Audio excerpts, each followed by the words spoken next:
Hello, what's your name? Hi, my name is Daniel. Nice to meet you, Daniel. Where are you from? I'm from France. What do you do for work? I work as a teacher. Do you have any brothers or sisters?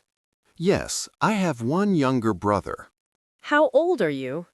I'm 22 years old. Are you married? No, I'm not married yet. What day is it today? It's Monday. Can you help me for a moment?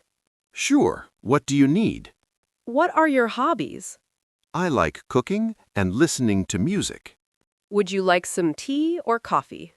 Tea, please, thank you. What time is it now? It's 3 o'clock. Do you enjoy traveling? Yes, I love exploring new places. How was your weekend? It was relaxing. I stayed at home. Do you have any plans for tomorrow? Not yet. I might go out with friends. What's your favorite food? My favorite food is pizza. How's the weather today?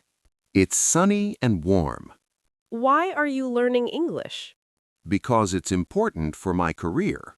What do you want to do after you graduate? I want to become a software developer.